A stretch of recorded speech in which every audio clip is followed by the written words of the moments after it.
If you're interested in going direct to seller for your multifamily deals, listen on. We have a great opportunity for you with a group that does just that.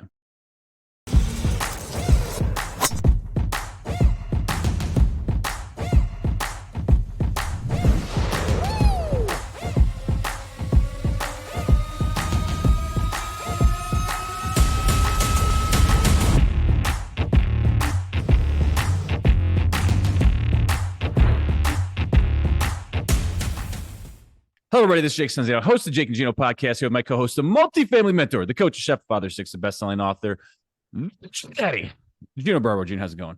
Jake, I'm coming in hot today, bro. How you doing? Are you? I don't know. You cooled off a little bit. Like I was like, wow, the guy's a little passionate right now, and now he's backing off. It must be that purple. That purple is like pulling you down a little. I don't know. This is for my wife. Stop fooling around with the camera. I know you got seriously. Stuff to why are do. you messing with this shit, dude? Leave it in one place and don't touch it. Seriously. I want to walk in, hit the button, and let it go. Instead, I got to sit here, go wires. Come on, already. I just want to walk in and hit the button, my friend. And if it doesn't work, you pull the plug and turn it back on. I got you. Well, enough tech support from these two dumbasses. Right, here we go.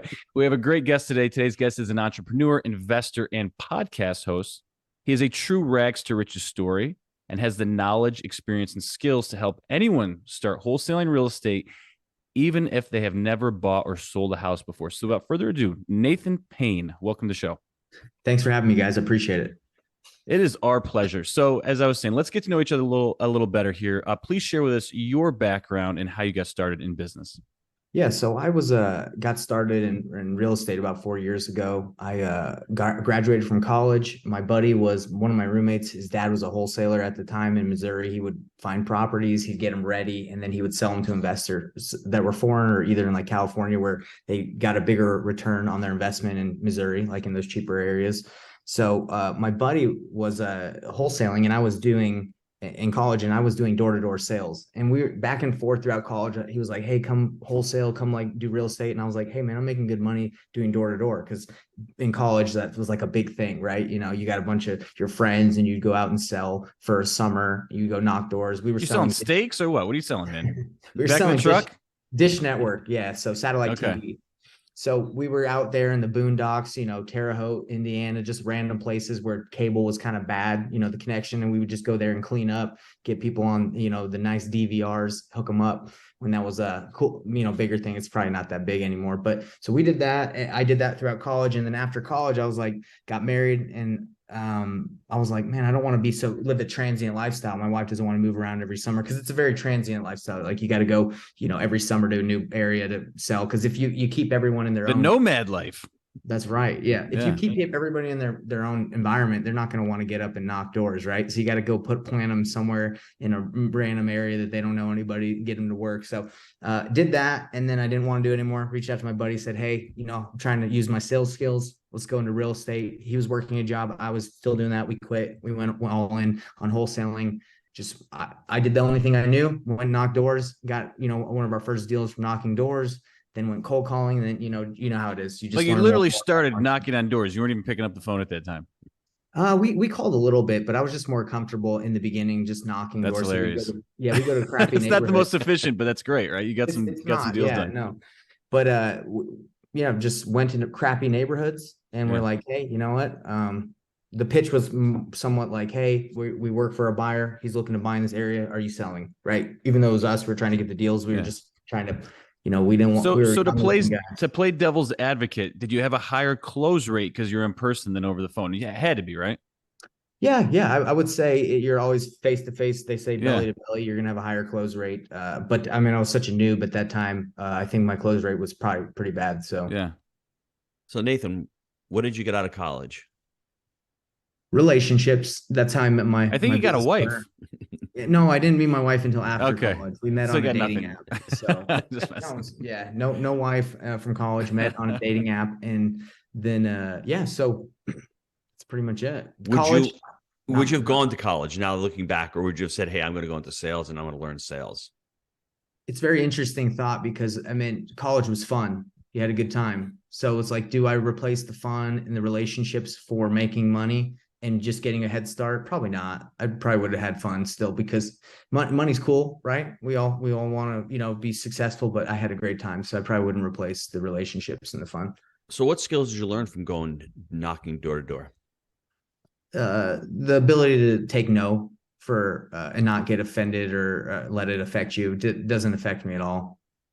Rejection. And so how the listeners are listening right now, they're going, I'd love to learn that skill, but I don't have time to go knocking on doors and all that. How do I actually incorporate that into my life?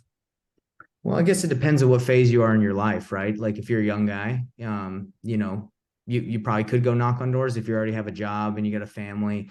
A way that we do it in our industry is we cold call. We get a mojo dialer, we get a triple line dialer, 9 whatever line dialer, and you just call a bunch of people and ask them if they want to sell their house. You'll get rejected 1,000 times in an hour, or in a day, however many people you call. So that's a way you can start the rejection real quick, is ask people if they want to sell their house.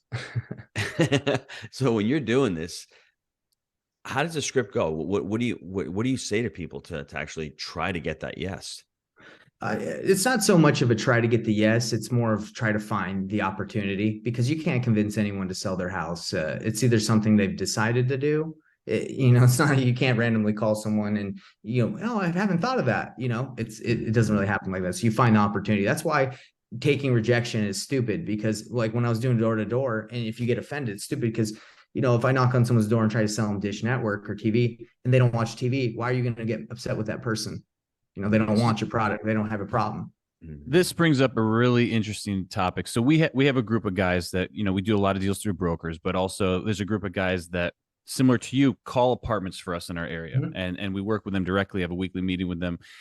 And the push lately, because for the last, I don't know how many years, they've hit everybody. There's only so many deals. And as our friend Bo Beery likes to say, the worst deals that happen to you are the ones that you never get an at bat, right?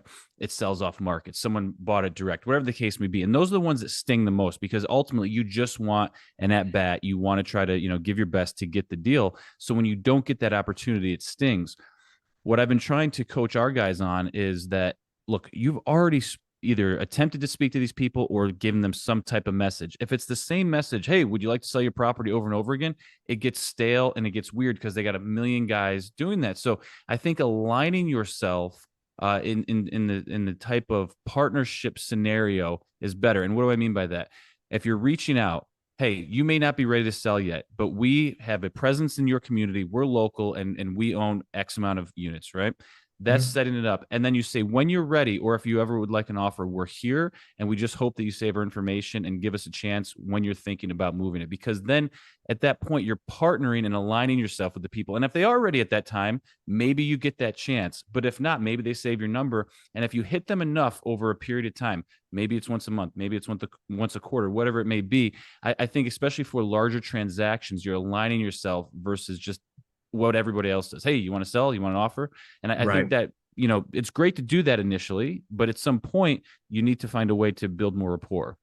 I agree 100%. So the way that the business that I work in is single families, right? So there's millions of single family homes, especially if you widen your range, right, to the United States. Now, if I was in your scenario where you were targeting a specific area and you were already going through those people, I would try to develop relationships with those guys, take them out to lunch, develop rapport, and be like, hey, look, I know you don't want to sell, but I'd love to pick your brain and learn from you, because you're obviously just want to be there when they're ready to go. That's the key. And they need to know who you are. That's the biggest thing. And that's what we're working on. 100%. So I would tell those guys just to, add value, right? Because as I build a community, as you guys have a community, like, what do people really want when they talk to you? They want you to provide value, right? So if you're just calling and asking them every time, if they want to sell, that's probably not you become like a fly, right? And it's the same people over and over again. So you gotta find a way to differentiate yourself. 100%. Yeah. So totally agree with you. If for your guys, add value. For my guys that probably will never talk to those people again, because there's millions of homes they're going for. I think more of a numbers game. Yeah, it's a numbers game. Yeah. And how have you been able to scale from yourself going door knocking to now actually adding a team and starting to like delegate the responsibility to team members? Right. So, I mean, the way you really got to do is through lead gen, right? If you don't have a consistent flow of leads, it's going to be difficult because you won't have that many at bats or that many opportunities. So, it really depends for us. Like, we've gone through every lead gen opportunity and they all have their season, right? Like, sometimes texting will hit harder, sometimes cold calling will do better. MLS offers right now, they're doing better because people's properties are sitting. So, as you scale, you just have to find your marketing channel and go after it, right? But the way I kind of do wholesaling now, because the market has shifted, I don't really market as much. I don't like to spend money. I like to leverage the community and other wholesalers that want to learn. And I look for deals that are on the MLS, and I have relationships with guys, business relationships like with people like you, where I know what you want. And if I go see it, if I find another wholesaler that has it or another agent, I would just come to you directly. So instead of me just having randomly trying to find a random deal out there, I would bring you what you need and what you've told me you want. That's how I call it's called reverse wholesaling, but I call it painless wholesaling because my last name is Nathan Payne. And I try to teach people that the painless way is already have a buyer lined up instead of just randomly trying to figure it Branding, out. Gino. So I like that. So Bring the painless. pain. Let's go. So Nathan, if I'm a wholesaler, I'm looking to get into the real estate business, and I'm looking at wholesaling, is that what I should do? Go look for a community or just try to do it myself? What would your plan of action be? 100% find a community. If you can't find a RIA, if you don't join my community, your community, or any community out there, find a buyer, find someone that you can trust that does deals, and ask them what they want. And when then you say buyer, is it. this someone that does flips, or like define buyer, for your space? Usually cash buyer, someone that has Yeah. cash that can either go get hard money, that has their own money, like you guys have your money, like, because the way that wholesaling works is usually if they have traditional financing, there's not a fee. They can't pay you a wholesale fee or an assignment fee. But if they have cash, you can just tie up. You can get the contract signed with the seller, assign it to your end buyer for a fee, and that's how you get paid. When you're evaluating deals, what and you're looking at parameters, what are your KPIs as far as looking for profit per deal, number of deals you're trying to do? What is it typical in the wholesaling business? So in the wholesaling business, we're mainly selling to flippers. That's kind of like our go-to because they get the hard money, they have the cash. So flippers over the last like 2 years during the pandemic have been kind of throwing their rule out the window. It's usually 15 to 20% net profit of the after repair value. They want to make at least that. But over the last 2 years, it's been like 10%, 7%, 12%. They've just been So was there a pullback, or were they still doing deals and just taking less? And please actually just explain the last 2 years, how the flipping business went. Cause I honestly I'm not involved in it at all. I'd love to hear your perspective on that. Yeah. So over the last 2 years, people were just trying to get any deal, right? Inventory was low. You throw a house. Cause it was their business and they were forcing it maybe. Is that what I'm hearing? Well, the inventory was low, so anybody could be a flipper over the last 2 years. Like anyone could take a property and get it at a slight discount and throw it on the market, and make money, right? That's essentially what I did a lot. Is instead of wholesaling, I wholetailed, where you would just get a property that was not updated, clean it, and then list it, and then you would make 80K, 100K, whatever. That was the play, but that's not the play anymore because there's inventory's higher.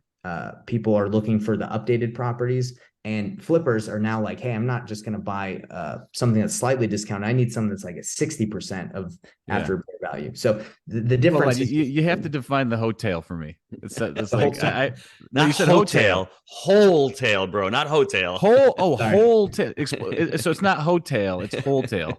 Hey, yeah, man, I got to enunciate a little bit better. Yeah, wholetail. And define that wholetail. It's so there's wholesaling and there's wholetailing, which is you basically just take down the property yourself and then throw it right on the MLS on the market without really doing much. Carpet paint may be clean. Yeah.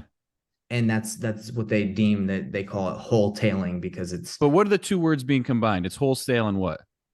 Wholesaling real estate. Is that what you're referring to? No, like it's wholesaling real estate. And then what's the tailing? Like, I don't know. Like if you're putting two words together, it's wholetail, right? Yes. What is this?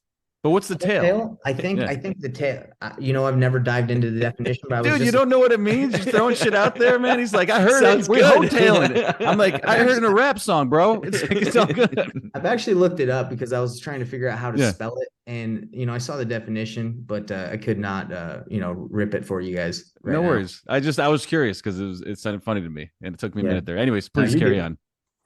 Oh yeah, you're good. So he lost his train of thought. I'm trying to think of the wholesale, and we got hose going on around here. Dude, I thought it was like a ludicrous song from back in the day or something, right? So Nathan, you're looking at these deals, and let's talk about how the market shifted. Because anyone listening to this, there's patterns in the market, and it's gonna repeat itself. It's called the market cycle. So now, what are you projecting now in the wholesale business? Now that that's over, and you know what, interest rates do affect market prices, and they do affect days on the market. Everybody, I mean, that people forgot about that a year ago, and now it's smacked them right in the face. So what do you see projecting in your space currently right now? So the play right now in our space is find the cash buyers, the people that are buying now that aren't affected by the interest rates, maybe people that have actually money, they're not using hard money because they're going to be a little bit more leery to move forward. But find the real people and then find them deals, right? Because there's a lot of, not fakers, but there was a lot of people just dabbling, right? And over the last 2 years. So you have to find the right buyers. And I show people in my community like how to find the people that are buying, like find the real ones. And then creative financing is the play that everyone's going for right now. Like if everyone has like 3%, 4%, 2%, whatever interest rates that are underwater, or maybe they want to sell, instead of just saying, hey, I'll buy your house for cash, maybe structure a deal with them and keep their loan in place and do a subject to, or if they own the house outright, sell their carry back. That's the play right now. Are you holding any of these assets that you're buying to be rentals? So over the last 4 years, I have not held many, because if you build a wholesaling business, you have acquisitions managers, leads managers, you have overhead. So you really can't hold, because you have to pay out everybody. And that's kind of the flaw, in my opinion, of a wholesaling business, is most people get into it because they want to keep properties, but they don't understand if you build a wholesaling business that has, like people you have to pay out commissions, they're not going to let you just hold something and, not get paid. So I haven't kept a lot just because I've had to keep the engine going. And I honestly think wholesaling, if you're going to keep it as a whole business, I think it's a flawed model. I think it's okay to wholesale and do a couple deals and get some under your belt and have that exit strategy, but I don't think it's like the best business model. So where do you see yourself? All right, hold on, Gino. We got to call time out here. This is a huge inflection point. So how do you bridge your current business and your lead generation, because you have value there? Yes. Keep that going, but also create a model where you can hold some of this and maybe incorporate team members that see a bigger vision, because you obviously have something really good, right? Everyone wants leads. They want good deals, but then you're basically handing them off and then losing the future upside to make a little rip now. And long-term, you're creating basically another man's wealth. Right. While you're getting a paycheck, which is great, and there's nothing wrong with that, but you could probably have your cake and eat it too. So how do you see bridging that gap in the future? Yeah, wholesaling is a very active income business. A lot of people think it's real estate investing, but really, I mean, you could say it is, but it's really, you're just the middleman, right? You're just giving people deals. So how do you bridge that? Well, I mean, now that I'm dealing with multifamily right now, sometimes I try to get in the deal, right? Like I'll say, hey, you can pay me a wholesale fee of 50K, but is it cool? Let's structure this where I can get some equity. Yeah. Let me get some equity, right? So I had the Aplex, I was trying to, get some equity and this deal. And that's probably how you would structure it, is like, maybe don't try to crush the person with a huge wholesale fee, or even make a big one, and just say, hey, look, I'm willing to learn and provide value. Let me just, let me get a piece of equity. The other opportunity for you is to become either an operator or someone that holds real property yourself, and potentially incorporate your team members and basically explain to them the bigger vision of holding and owning properties. And then maybe they can roll some of their, what would be commissions, into a deal where you could hold long-term. There's a book I'm going to recommend to you. It's called Small Giants. Kind of talks about employee stock ownership programs, things like that. We're not basically suggesting that, but finding alignment with the people on your team so that you're not basically competing with one another, but maybe finding, common ground where you can have maybe, you know, some fees on the front end, but also then, you know, hold some things or something like that. So I think that there's things that you could do where you could actually start to hold some of this stuff as well. No, I agree with you. And I think like single family, that's kind of what most people deal with in wholesaling. But like if you start dabbling more in multifamily and commercial, yeah, those are assets that I definitely want to hold. Single families, Yeah. I wouldn't say don't do it, but I'm definitely more interested in the multi-unit commercial. Yeah. So I have a proposition for the both of you. Hit me. Nathan, All right. how about you have this business and this team that you're building? How about you buying an office space, like a little strip mall with an ability to put your operations and your offices in there, and have possibly like Jake said, the employees have a little piece of that. They see ownership, because I think the proof is in the pudding. It's very hard to tell people, hey, this is what's going on. But once they experience it, once they see that the mortgage payments are getting paid to Nathan LLC, they see, wow, I'm paying the mortgage, but I'm also getting rent from these other spaces. That may be a place for a lot of wholesalers to start once they start building up, you know, their operations business. They start having a bunch of employees. Have you ever thought of that? Yeah, that's a good idea. You know, I haven't thought about doing that just because there's a lot of places in Utah that are like month to month, like Vivo office is really cheap, like $400. That's kind of been my play. Just like, let me go Yes. find a cheap office. But I've always thought maybe like getting a community space, like you said, and just getting a bunch of guys that just want to grind like a boiler room and figuring out like charging them rent. And that, I mean, that would So be. this is my vision, Nathan, right now. My vision, because I used to own a restaurant and I used to have apartments upstairs. You have a nice little office space. You have a nice little studio for yourself. You have a nice little like acquisitions area for yourself.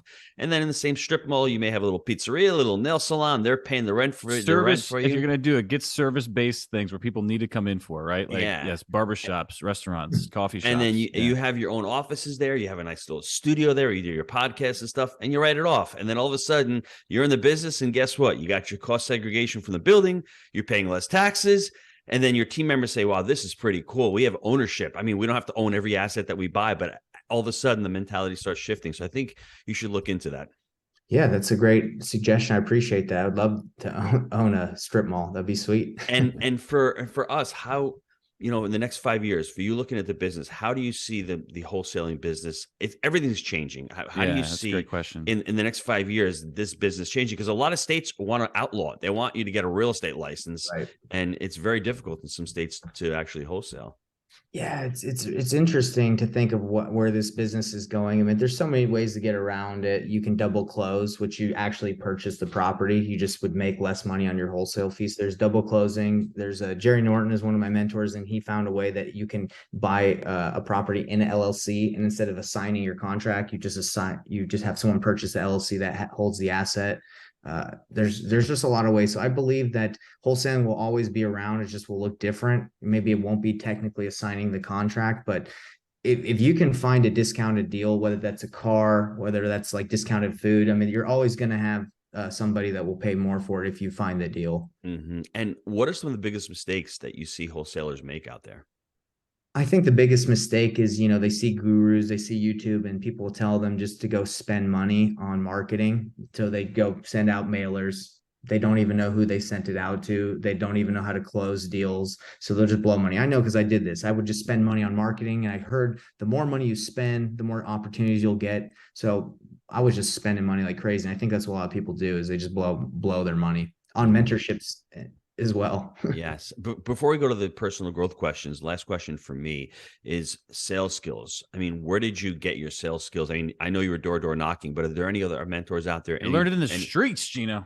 But you gotta have some type of I want to say your pitch or your opportunity. Where have you learned your sales skills, and what skills would you recommend?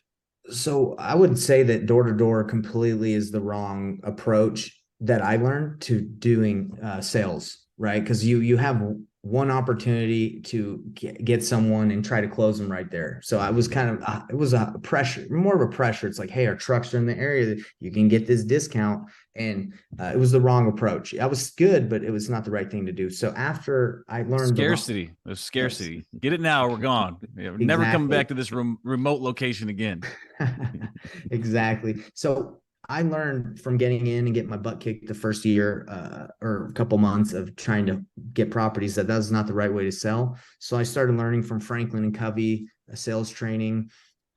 there's a guy in our industry named John Martinez, and it was more of a base. The sales skill was not like a pressure, but it was spin selling. I mean, you guys probably Oh heard yeah, that. I was gonna ask you. I was like, I know the Franklin Covey. What is that? And those, it's spin, right? Yeah. That's your thing. Yeah. Essentially, it's talking about the end in mind, finding out what their issues are, presenting options, trying to find a win-win scenario. So that's what I've trained on, and I would say I'm pretty proficient in trying to find the win-win scenario. So that's my sales skills, again, from door to door, did not really translate, other than I know how to talk and take rejection. And then it went to, I'm very good at trying to find out what their problem is, what their picture perfect scenario where they're trying to go, and trying to show them this is where you'll selling your house that's a piece of trash, like, and it's really bothering you. Imagine being having that cash in your pocket and being somewhere else. How does that make you feel? So they're like, yeah, that's what I want. And they're like, okay, well, these are the options, which one would you like? So yeah, I never push people to a cash offer. A lot of people say, how do you sleep at night? It's like, I don't make anyone take a low ball offer. I say, hey, you should list this, and if they don't want it to list it, then we look at the other options available, and wholesaling is usually the last option. But if they want it, let's go. It's like this. People love Aldi's, okay? Because you were talking about food before. They love discounted food, but they hate the wholesalers. I think it's kind of unfair to you folks. That's all I'm saying, right? Yeah. We have a marginalized community here, Gino. That's all I got to say about that. All right, guys, let's take a quick time out to hear from our sponsor. Are you looking for ways to improve your life? Here at Jake and Gino, our mission is to empower students through financial education and the vehicle of multifamily investing. Yes, Jake. We agree that a person with financial intelligence can change the world for the better. We've created our proprietary 3-step framework, buy right, manage right, and finance right, that we teach to our community. This framework, along with education, our one-on-one mentorship, on-site boot camps, and the amazing community, has propelled our students to massive success. We've all been there. We've had so many students that have been able to shift their mindset, overcome limiting beliefs, and set a clear path to achieve their goals. Whether you're currently fixing and flipping, wholesaling, or buying single-family rentals, and you know that multifamily investing is the right vehicle for you, I encourage you to visit jakeandgino.com/apply to schedule your complimentary consultation with our team. And I want to let you know this isn't a high-pressure sales call. It's really just a discovery call to get to know each other better and see if we're a good fit for working together. And if for any reason we're not a good fit, our team has tons of resources we will share with you to help you along your journey. If you're ready to stop spinning your wheels, go to jakeandgino.com/apply and schedule your call now. All right, we are back. I want to hear a story from you, Nathan. You're kicking down doors in the streets, making it happen. Give me the craziest story, from beating down doors in your sales days. Okay. Well, I'll also tell you that when I was 19 years old, I went on a mission for my church, the Latter-day Saint Church, Mormons, if most people know. So there's some crazy stories there. Do they teach sales skills at church if you're a Mormon? Because I feel like all you guys are like excellent salespeople. What's going on with this? Yeah. So when you go on a mission, they have a training. They train you, right, how to present, to teach. Because you're trying to teach people about Jesus. So there is training, right? And I don't know, you could say it's sales training, but which essentially it is, right? You're trying to sell your religion, right? Well, there it is. Then he uncovered this is the connection. I got it. Okay, perfect. Yeah. So there you go. Yeah, or not convince people, but share it. So sure. Yeah, you're creating opportunities in the name of God. I got you. 2 years of that, and I had some interesting experiences with that. But a gun was pulled out on me selling Dish Network. Spicy. Yeah, I was in Oklahoma, and did you pull back or did you tuck and run? I was not afraid. I'm not afraid to die, or at least I wasn't there. So we were like, is this a no then? Is that what you said? Or so you don't want to maybe. You don't want to wholesale this then, right? We can't wholesale this deal. Okay. You're not ready to go, huh? So it was on the border of Oklahoma and Texas. That's because in a remote area. 6-shooter then. I don't know I think it was it might have been the 6-shooter. So I knocked on the door. I saw that the guy had a Dish satellite that was outdated. And I knocked on the door. He had the gun pulled out already. As soon as he opened the door, he's like, "Get out of here." And I'm like, I wasn't worried about getting blasted. So I was like, "Sure, I'm here because I see your dish is outdated. I'm just here to update it." and he's like, "I'm here to cap your ass, son." So that was pretty wild. Yeah, nothing. Did you put your hands up and walk backwards, or? No, I wasn't worried because Yeah. I mean, if it was time to go, I was right with God, Yeah. so Excellent. yeah, I wasn't too worried about it. But that was an interesting story. You know, when it comes to real estate, I bought a property in California that I thought was vacant, and then after we closed on it in Salt Lake City, we didn't know when we closed on it to sell to someone else. We found out there was a squatter living in there for like 9 months. Like he had established himself. So we were trying to sell it to another investor, and he's like, "I'm not touching that thing. There's squatter rights here. It's kind of messy in California." So, we reached out to the squatter. We said, "Hey, man, we'll give you $500 to get out of there. We need to sell this." And he's like, "No, give me 2,500 in 30 days to vacate, and I'll think about it." So I got upset, and I flew out to California with my business partner at the time, and we kicked him out. And the cops came. I didn't think anything would happen, but it got pretty crazy. Cops came, his boss that was employing him came and was like trying to like get us out of there. But luckily we were able to get him out because there was no running utilities, so we could condemn the property, and the code officers were able to, get him out. But how long did it take? How long did that whole process take you? One day. We flew out in the morning, and got him out that day. But it could have gone either way, right? Like if he goes to work, can't you just lock the doors and is that it, or no? So it was interesting. There was no door on the house. So it was interesting. The reason why there was a big problem, because there's about a 12-foot gate that was locked. So every time we tried to tell the cops to go over there, they're like, "We're not jumping this fence." So the guy would jump the fence over to go into his house. So we flew out there. We hired a locksmith, cut the big lock off the gate, and then opened it and then locked it shut, like so it couldn't reopen. And then we were able to get him out. And he was actually at work at the time when we went in. His girlfriend was there with another dude. He probably didn't know about. We got them out, and then the boss came from work with the guy and was like, "Hey, you can't kick my employee out of his house." And I'm like, "Why don't you pay your guy a little bit more so he can get an apartment that has running water?" He's like, he's making like 250 grand a year, dude. Right? So that was wild. Shit. I've never had that experience, but the cop luckily was on our side. He's like, there's a lot of problems with that home too. They were stealing bikes from like the neighborhood and selling drugs. So they were glad to get it out of there. Dude, you're a man of the people, all right? That's doing the good work right there, because obviously there's nothing good going on there. So that's what we do normally. The wholesalers, we clean up communities. Like a lot of the deals I've done have been with like people that are drug infested, and we get their house. The neighborhood throws us a party. Like we're helping. You're the reason there's so many people living in tents in California. This is what's going on, right? That's right. Well, a lot of the people I've worked with have RVs, so luckily they're probably posted up in their RVs. Jake, I'm trying to see where that connection is going, bro. That connection doesn't make sense to me. So no, he's getting the squatters out of the houses so people can fix them up, and he's putting them on the tents. That's what I'm saying. Okay, yeah. I don't. Dude, come on, stay with me now. Come on. Florida's making you slow, Gino.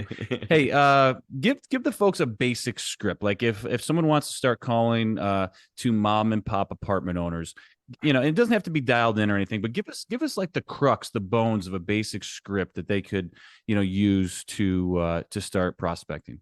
Yeah. So when I pull a list, I try to, when I call someone that I don't know, I try to call and act like I've talked to them before to just start it off. Right. So let's say John, like, "Hey, John, how's it going?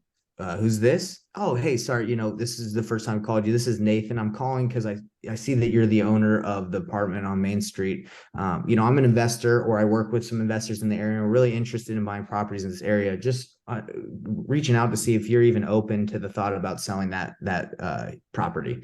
"No, I'm not." "Okay, well, hey, look, we're buying a lot of properties in this area. I'd love for you to keep me in mind. Do you mind if I follow up with you in a couple of months?"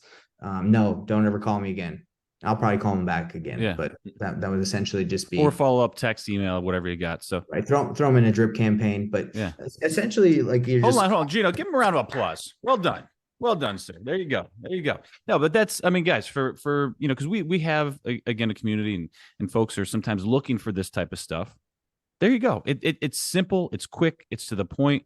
Are you interested? Right. This is what we do.